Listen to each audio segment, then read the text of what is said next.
our timekeeper, this is important for the candidates. This is Ronnie Kurtz over here, and he has got a stop sign, and he's got a 30-second warning sign he will hold up for you. And our moderator tonight is from WRW, Laura Warren.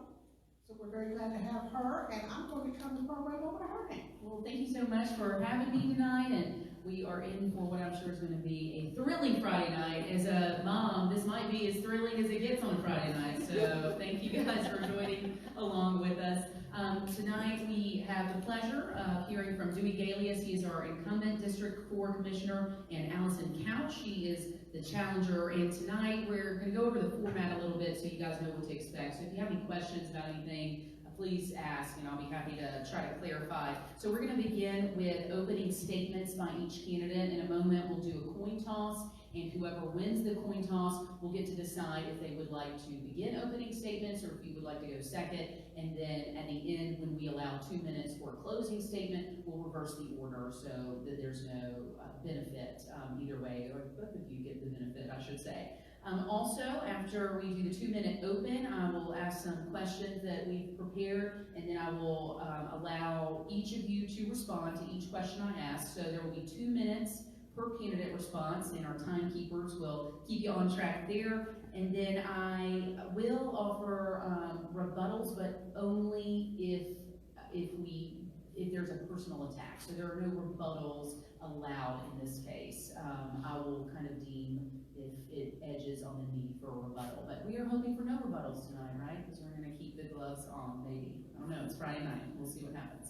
Okay, so after that, we will have the fishbowl questions. So I'll reach in here, and we'll all learn together what you guys are answering. And same for those, 2 minutes for each of you guys for those. And then at the end, we will have 2 minutes for each of you to close. So if there's anything that you wanted to rebut, anything that you want to jot down notes and mention in your close, you'll have the chance to do that. Okay? Do you guys have any questions about that? No, ma'am. All good. Okay, fantastic.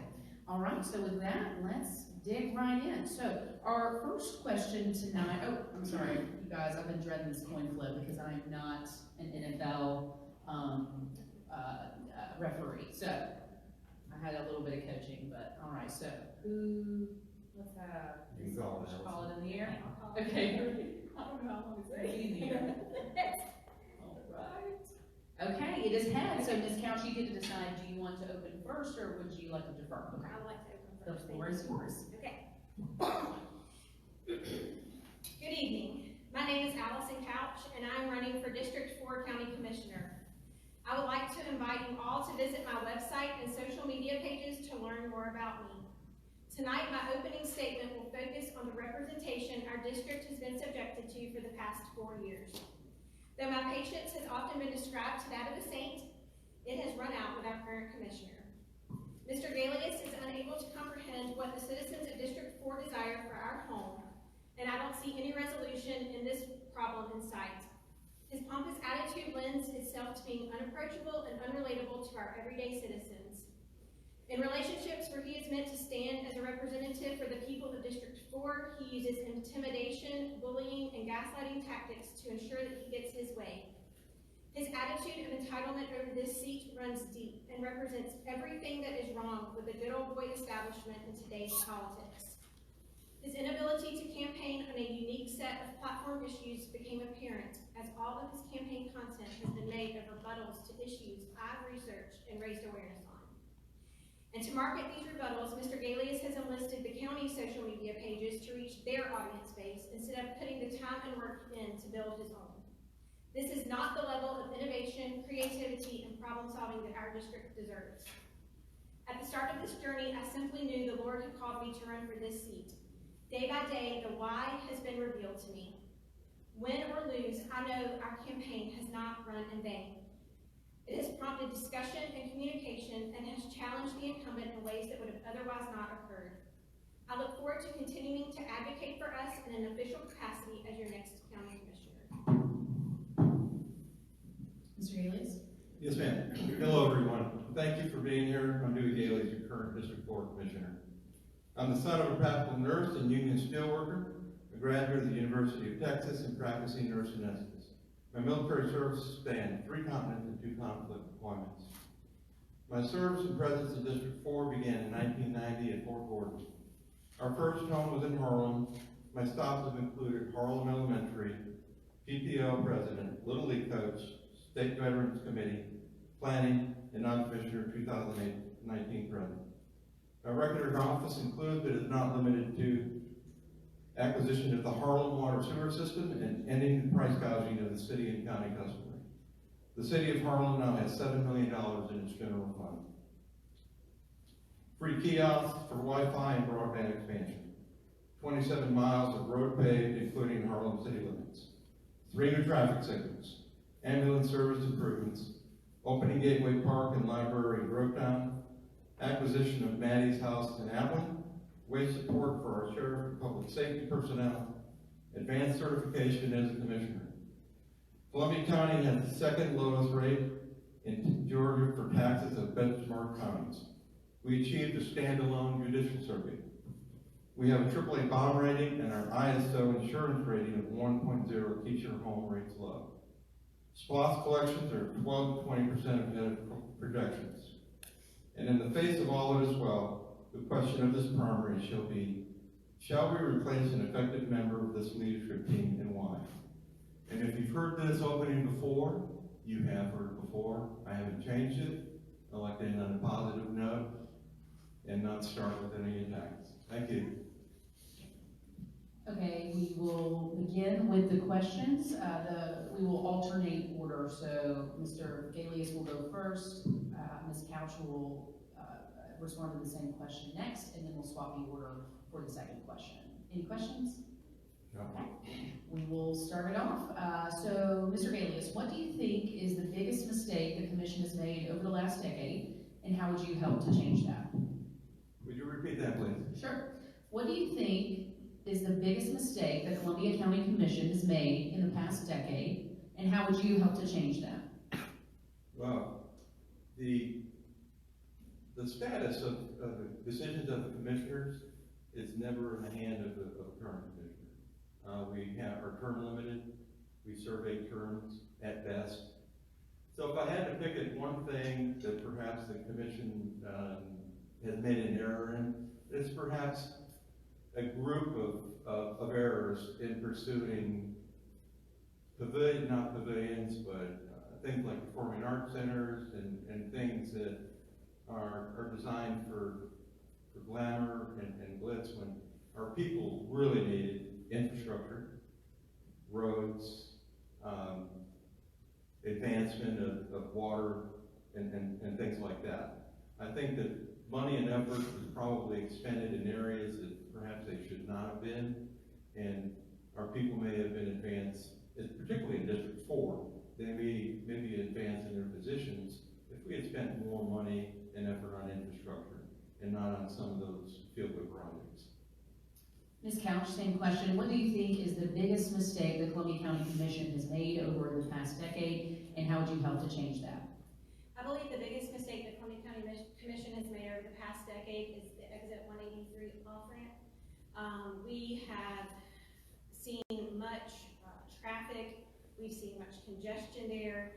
It's extremely dangerous. We have citizens of our district who are on I-20 on the side of the road, 3 miles back, with tractor trailers flying by at 70 miles per hour plus. I know that the Amazon was not forecasted at the time at which the Exit 183 project was passed. However, there should have been modifications made to the timeline at the point in which the Amazon project came online. And I believe that was just not handled very well. Second question, so Ms. Couch, you'll be the first to respond to this one. What more can Columbia County do to take advantage of all of the cyber growth in our region? So I believe that the cyber growth in our region is a huge asset. We actually see a lot of that in our district because we are close to Fort Gordon. We have actually a lot of private small businesses that are starting up in our district that are teaching cyber, their cyber schools, things of that nature. It's a huge asset to our community and to our job base. I know that a lot of people who are, graduating high school and college have the opportunity to do internships with the cyber industry here, and that is just a huge asset for our area. Ms. Couch. Mr. Galeas, same question. What more can Columbia County do to take advantage of the cyber growth in our region? Well, I think it's done an enormous amount so far. We have technical schools in the form of CCAC that have begun to produce a workforce here in Columbia County in our education system. And I'm a graduate of the University of Texas. I happen to think that not everybody needs to go to college. There are plenty of income-producing occupations we have that can take advantage of the cyber. We have an office center that's been opening in the Grovetown area that is going to take advantage of the cyber activity, and it's a 5-story building that we had to approve to accommodate all of that growth. That will produce an enormous amount of cottage growth. So what we can do to capitalize that is produce a workforce that is going to engage in the cyber workforce. 70% of our people have to drive outside this county to go to their jobs. And part of the cyber workforce and part of producing jobs in this county is, I think, an engagement to reduce the traffic that we have, to see that people aren't driving across 1 or 2 counties, and to go to a job. And our families stay here, our families stay intact, grandparents see their grandchildren, and we have jobs that produce a living income for people here. So what we can do is produce that workforce and encourage it in our schools. Dr. Flint is a pretty good partner in that, and we have programs that are going to engage that. And I think that we're well positioned to go into that and produce a workforce. Next question, we'll begin with Mr. Galeas for this. What is the single biggest strength you bring to the commission? The single biggest what, ma'am? The single biggest strength you bring to the commission. I think the single biggest trait that I bring is a military mindset, which is sometimes impatient with bureaucratic thought. I do have to realize that I'm in a bureaucratic system, things take time. That does make me, long for the days when we actually could get something done, in a quicker sense in the military. But the military mindset doesn't bring a gripe to the table. They bring perhaps a gripe, but they also bring a solution. I never go to the table with a gripe alone. I have a solution, I have a way to go at the problem, and then in the military, I'm used to communicating and collaborating with all sorts of people from different walks of life and different stations of life, and getting the job done. That's what it takes to work for the people and advance the position of the county. Ms. Couch, same question. What is the single biggest strength you would bring to the commission? So I would like to think the single biggest strength that I would bring to the commission is the ability to put together groups of people to look at different issues and bring positive solutions to an issue. So, for example, I am a small business owner, and I have pulled together a team of 9 to work on taxes and bookkeeping in the county. I spearheaded the formation of the Harlem Merchants Association, and we now have about 40 or 50 members with that, and we put on events in Harlem and drive revenue to our small business owners there.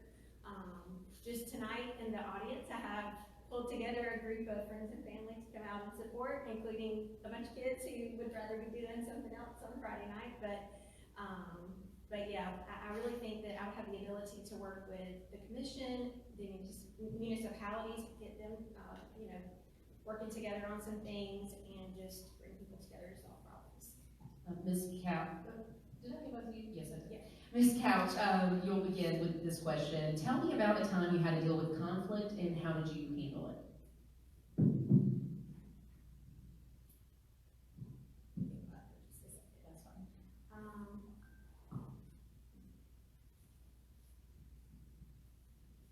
So a time that I had to deal with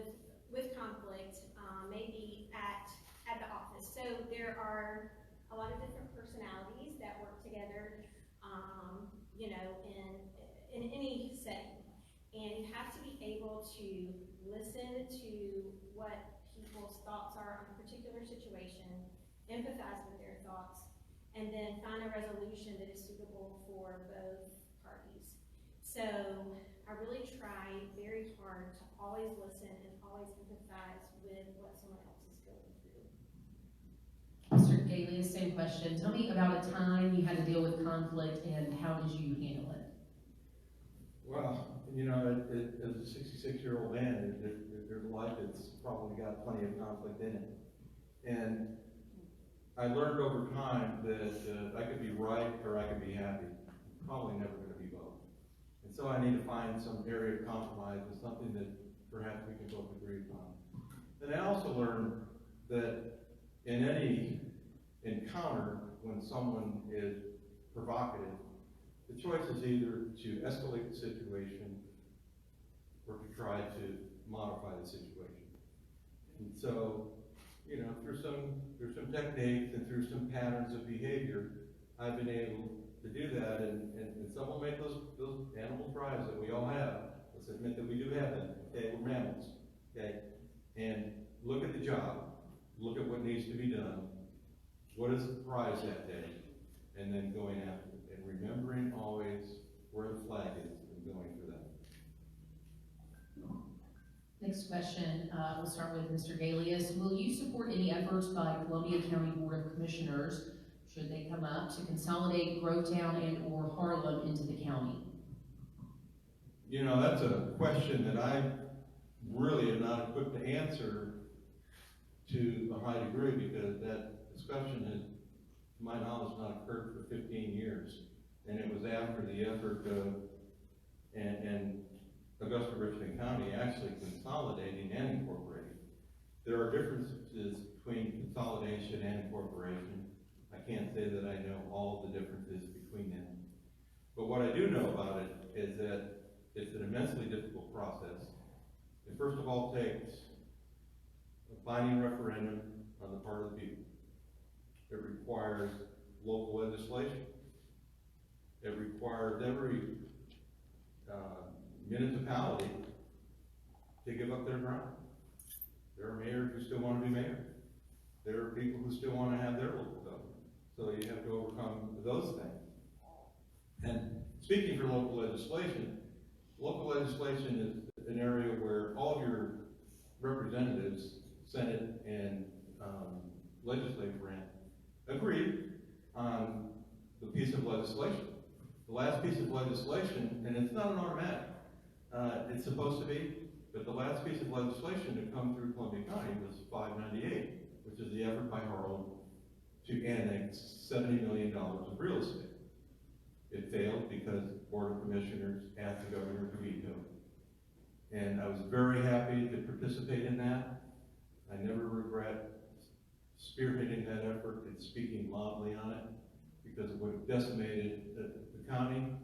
And now what we see with public services in Harlem, it's probably a very good thing that we assume that property, and it's now being developed properly.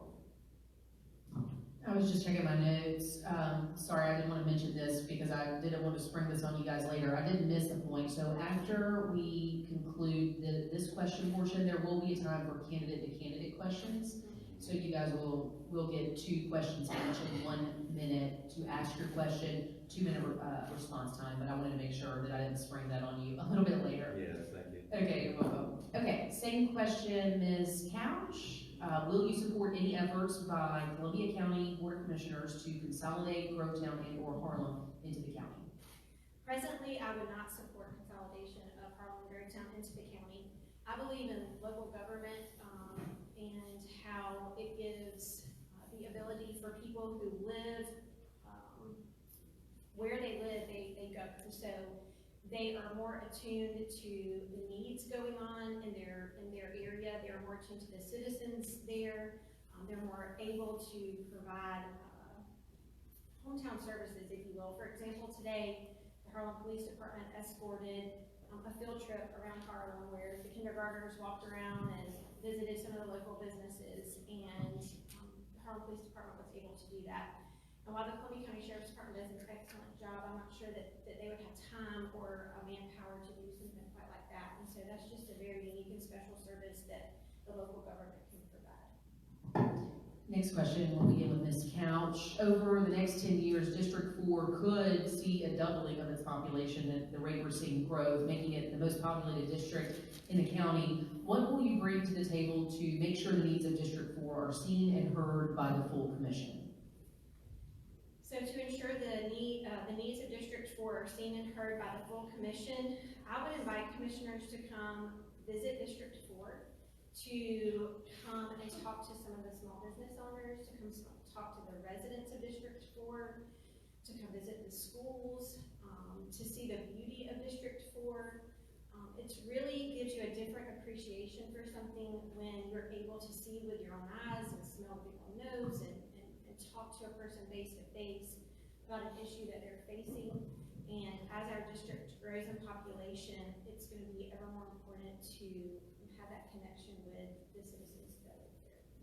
Same question, Mr. Galeas. Over the next 10 years, District 4 could very well see a doubling of its population. What will you bring to the table to ensure the needs of District 4 are seen and heard by the full commission?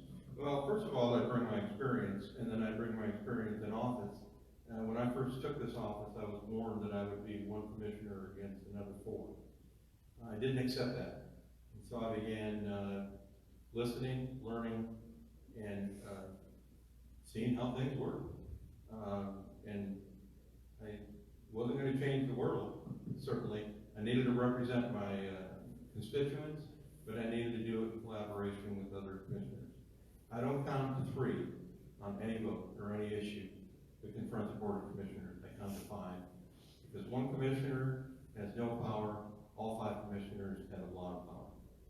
And so with that collaboration and being able to work with them, I have been able to bring District 4 to the table for road projects.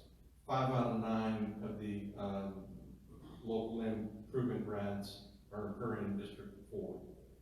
22 of the 45 projects, I believe, are in Columbia County, and the majority of them are in District 4 for the new SPLOST.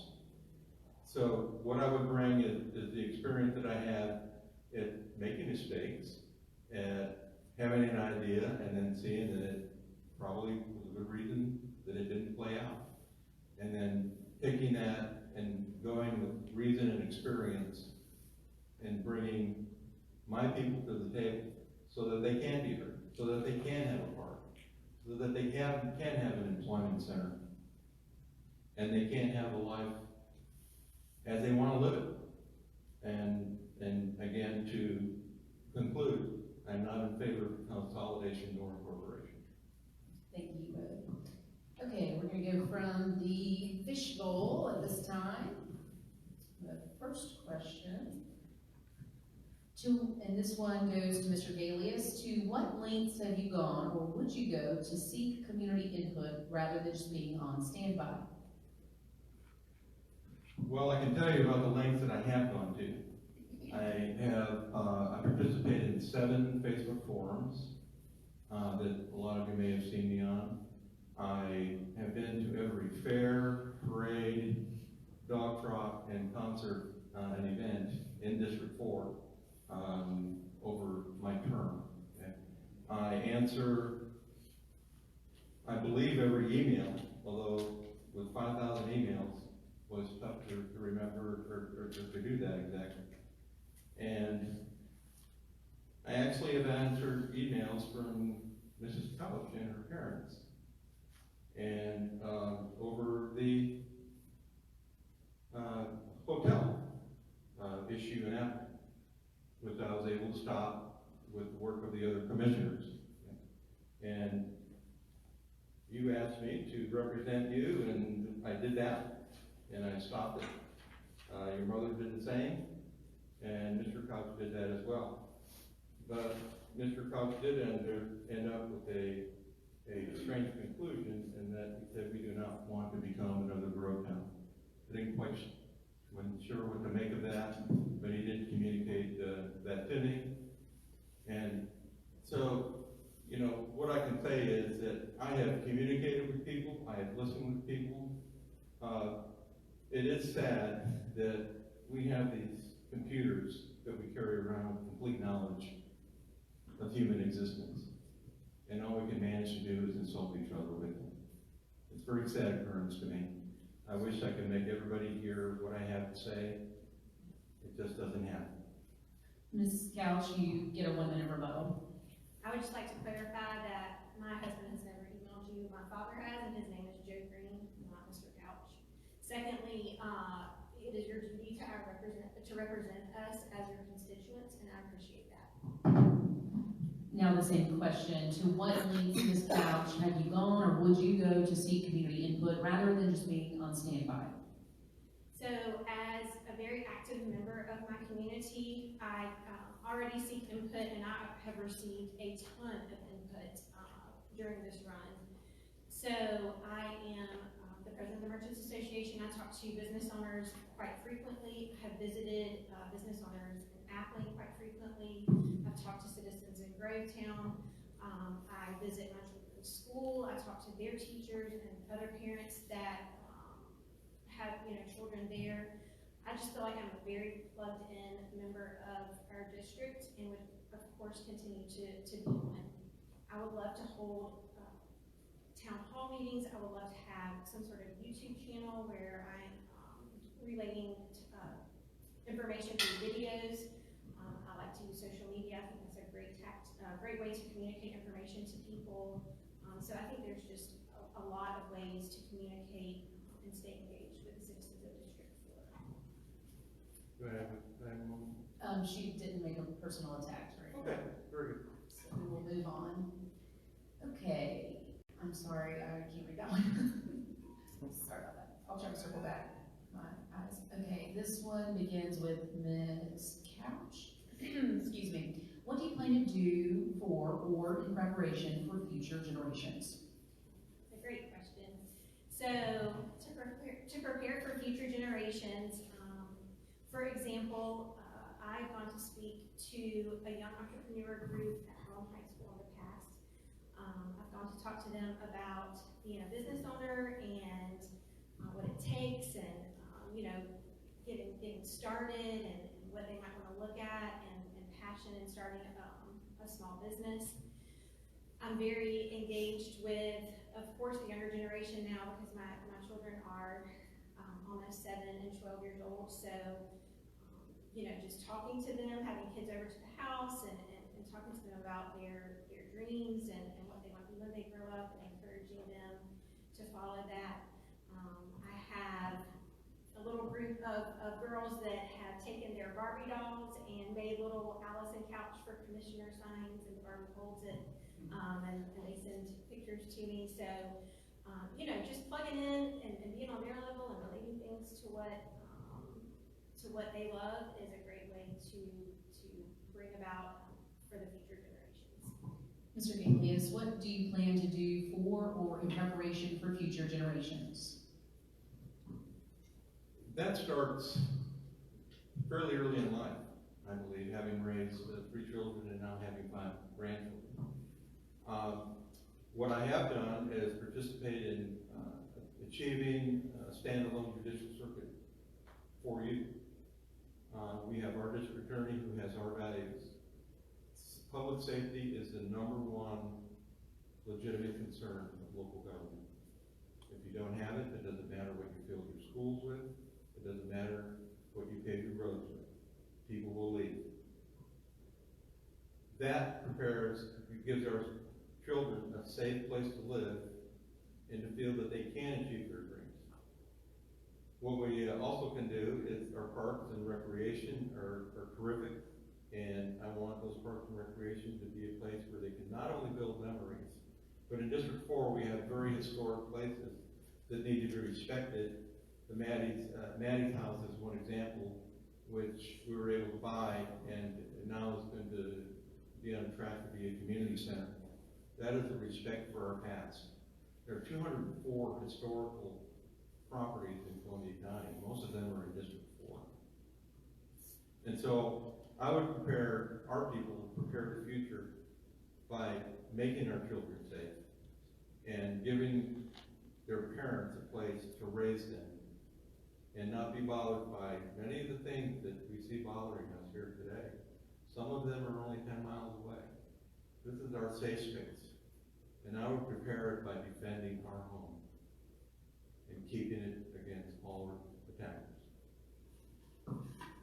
Okay, next question, Mr. Galeas. What do you consider to be the most challenging aspect when dealing with the public, and how are you personally addressing this to better serve your constituents? Well, probably the most difficult thing is dealing with an angry constituent, someone who's displeased about something. There are 39,000 people in the district.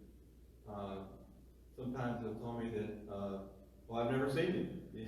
I've never met you. And if I went and met all 39,000 people, I'd be a lot thinner than I am today. I have had 3 town halls. I mentioned the forums that I participate in. And the hardest thing is ignoring all the extraneous emotion that they bring to it and trying to bring myself to a position where I can then listen. And to listen to what their problem is, because their problem is the central issue. It's not how I feel about it. It's how I'm going to act on it. And people bring me a lot of problems. And some of those people I know will never vote for me. And some people may walk around and say, well, I don't like him, but I still did the thing for them. It's a duty. I don't get to ask who their neighbors are, what their affiliation is. And so in that regard, it's not so hard. It's easy to remember what my duties are to my constituents and the person in front of me. And one of the most satisfying things that I have in this office is being able to move the needle for one person. To change the life for that one person who had to drive through that rut, who had that uneven entrance to their driveway, who had a cesspool in their backyard because some of the water went wrong. Those sound like small things, but it's very big to those people. Ms. Couch, I'll edit the question a bit to be hypothetical for you. What would you consider to be likely the most challenging aspect when dealing with the public, and how would you personally address this to better serve constituents? So I think one of the most difficult things to face in dealing with the public is something that I've experienced in my run for commissioner, and that is, when you're in the public eye, you're being brought a lot of issues, and there are certain issues that you as a commissioner can address and help with, and then there are certain issues that may be outside of the scope of your ability to help with it. And for one example, that might be a school board issue. So, I've had parents ask me a lot of different questions about schools and things that are going on that relate to the school board right now. And I have engaged and talked to school board members and people that might be able to help with that, but as a commissioner or candidate, you can't really, vote on things or act on that in the way that they might want you to. And so you just have to take a step back and really try to explain that to them and relay their concerns to the right person. Thank you both. So at this time, we're going to move forward to the candidate question portion. And I think in the spirit of fairness, I'm going to flip the coin again. You guys will both get to ask 2 questions. And again, I'll ask you, if you win the coin toss, if you'd like to go first for the first question, or if you would prefer to defer. No, this is 2 questions. 2 questions each. You'll get to ask each other. Okay, so we'll let Mr. Galeas call this one. Okay. Journal, it's tails. So, Ms. Couch, would you like to ask the first question? Okay, all right, you have the floor. Harlem is a huge asset to District 4. Throughout your term, the lack of engagement by you with Harlem City officials has been a hideous trend. You refuse to speak to the Harlem mayor, you refuse to participate in a candidate forum in Harlem, and you are purposefully not included in negotiations leading up to the county buyout of the Harlem water sewer system that you plan to bring about. If re-elected, how do you plan to begin and maintain a professional and positive relationship with Harlem City officials to best serve the county citizens living in that area of the district? Well, I think that I would continue what I've done with the city of Harlem. During my term, $150,000 has been spent in Harlem City Park for capital improvements that are outside our service contract. We do maintain maintenance there, and so I would continue with that. The purchase of the Harlem water system was initially $7 million. Since July 1st, when we took over the system, we spent $426,000 on that system for upgrades and repairs. And furthermore, our SPLOST representation, if I look at it on a per capita basis, Harlem received $2,216,000, which is a $633 per capita expenditure. The city of Grovetown received $7,388,000, which is a $434 per capita SPLOST distribution. I have tried to engage the Harlem City Council. Unfortunately, when I do go to council chambers, I'm not recognized as a commissioner, and I've been told that I need to fill out a form if I want to speak to the people.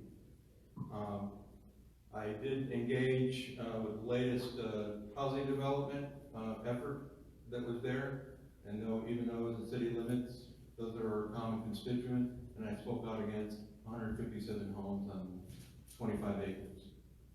Because the people who live in Campbell Crossing and on the other side of the street thought that that was going to be a detriment to their way of life. Mr. Galeas, you can ask the next question. Yes, ma'am. My question is supported by emails. You initially requested and was granted by the party a delay in scheduling these forms during tax season, which seemed to be bothersome and were difficult to arrange because of your workload as an accountant and the understandable repercussions to your client if you fail to perform. If elected, tax season will occur January through mid-April every year you're in office. Following you fulfill the role of commissioner with the daily, weekly, and monthly obligations that will demand your presence and require significant time away from your accounting practice. If we were to look back at the emails that were sent, I was unable to attend one day because of tax season, and that was April 18th, which was the tax deadline day. That is a very busy day, and it requires a lot of my time to make sure that things are being handled appropriately for my clients. I have a great team at work. I have trained them for the past 5 years to be at a level at which things can run seamlessly, whether I'm present or not.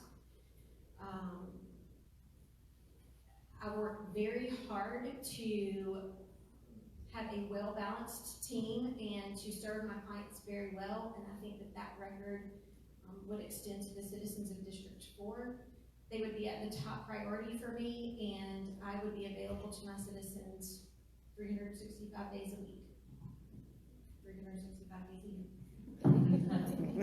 Mr. Galeas, you can ask your second question. Ma'am? Wait, I'm sorry. Ms. Couch, it's your turn. Sorry about that. That's okay. District 4 is the most diverse district in our county in many ways. Our citizens come from near and far, all backgrounds and all walks of life. Please describe how you plan to communicate, connect, and represent the following specific set of individuals: young citizens, women, non-white citizens, and citizens in a different socioeconomic group than you. Yes, young people.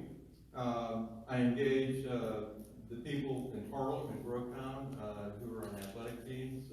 I'm a wrestler who's too old and slow for the sport anymore. But I've engaged them, and I've engaged in advertising and attending their practices and supporting them monetarily. Those people, it's an orphan sport, wrestling is, and so if other people don't think it's important, then I think that it's time to get with them. People of different, let me just call it diverse background, because I didn't get the entire laundry list. Okay?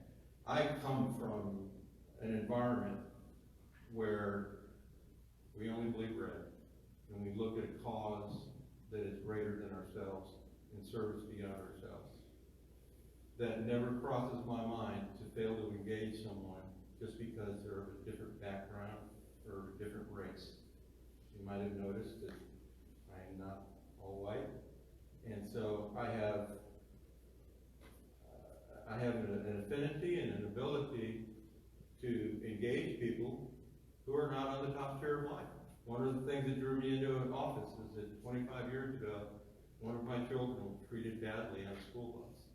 I did not have the right name or the connections to carry my will, and I determined that at that point, but forevermore, I would always stand in the breach for someone who was in my circumstance. I will stand there for that person. So to answer your question broadly, I engage everybody. I treat the janitor and the president at the bank the same. I draw no distinctions. I fail to see why that's even an issue when I look at constituents. I have gone to help people who couldn't pay their taxes. Mr. Galeas, you can ask your second question. What, ma'am? You may ask your second Oh, yes, question. ma'am. Being the District 4 Commissioner requires representing all of our 39,000 people. You have mentioned that you would enhance representation of the municipalities of Grovetown and Harlem in all areas, particularly lost and SPLOST negotiations. Given that you have self-described as a fifth-generation Harlemite and are still the president of the Harlem Merchants Association, how would you resolve the demands of your fellow Harlemites in a scenario where one might be pitted against the interest of Grovetown? So if I were presented with a situation where there was an interest of a Harlem citizen against the interest of a Grovetown citizen? The municipality. So I would look at the situation as a whole, and I would look at pros and cons for each person's argument or issue that they're having. I would empathize with each person. I would talk to the necessary people that I would need to talk to bring resolution. I would try to find a middle ground, if there was one to be found. But if not, I would make the best decision for the situation, no matter if they were from Harlem or Grovetown. That concludes our candidate questions section. So at this time, we'll move forward with the candidate close, and Mr. Galeas gets to begin. Okay. Again, this is the same closing that I gave before, because I like to be on enough note and not engage in negativity. I hope you gained information for your voting decision. In a bid for re-election, the question is repeated: why do you run? The answer is the same: to serve my neighbors and continue to improve our county and District 4. The replacement of an incumbent usually implies misbehavior or ineffectiveness. My opponent is an active businesswoman and a continuing president of the Harlem Merchants Association, who enjoys full endorsement of the Harlem City government. This accounts for 3,500 of 39,000 people in District 4. Representing District 4 requires involvement with all of our people, from the bustle of Grovetown to Main Street Harlem. From Mr. Harris's wandering cows on South Louisville to the escape artist mama on Ray Owens Road. The passionate guardian of historic Appleton, all of it and everyone. There is a reality that a change and challenge Columbia County needs an experienced team and members. I have been instrumental in all the positive I have cited. There is a sweet spot for this office. Experience, mistakes, lessons learned, and relationships take years to acquire and are not transferable. District 4 is under deep threat and cannot afford inexperience at the table. I stood before you in 2018 with only promises. I stand before you today with accomplishments. A challenger can only bring you promises. I stand ready to continue as your advocate for our quality of life, to serve and listen to all.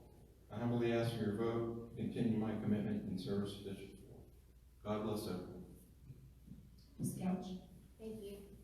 In closing, allow me to be direct in how I plan to serve you. Grovetown residents, I will fight for your traffic situation. I will look for ways to connect county roads in hopes of relieving the traffic hell that you live in every day.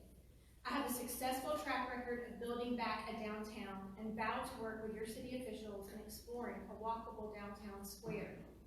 Finally, I have ideas to further enhance the Uchi Creek Trail with a storybook walk. Appling residents, we will build a committee comprised of experienced neighbors to plan and protect your downtown area to include the old Pollard House. Your rich history and beautiful agricultural landscape deserve to be highlighted and preserved. I will advocate to bring rec life back to Lonnie Morris Senior Park. I will fight to keep the interstate growth at bay. Harlem residents, I will keep working for you. You will finally have a commissioner who advocates for you. I will work on upgrades to our parks, smart and well-timed growth, and traffic safety issues. There have been many questions surrounding my run for this seat over the past few months. I want to share a few favorites with you all and ask for you to think about the intention behind each. I get a kick out of the first one. Have you lost your mind? Number 2, do you know there is a way we do things in Columbia County politics? Number 3, why don't you wait 4 more years to run so we can teach you some things? Number 4, don't you have little kids? Leave the business and politics to men. Number 5, we just don't want to see you get hurt. Some people dabble in politics here and there. I jumped into the deep end head first because there is a fire in me to serve you. District 4 is God's country. The crowning jewels are each and every one of the residents that live here. I will stand strong for you every step of the way. Thank you to the Columbia County Republican Party for hosting this event. Thank you to Ms. Warren for moderating, and a special thank you to each of you for being here. Good night, and God bless you. And with that, that does conclude the end of our debate. Let's thank both of our candidates for being here and sharing their time with us and answering the questions so candidly. We can offer a round of applause. I do thank you guys for spending your time tonight with us. This is what democracy is all about, the sharing of ideas, and I think we learned a lot about both of you guys this evening. So have a great night.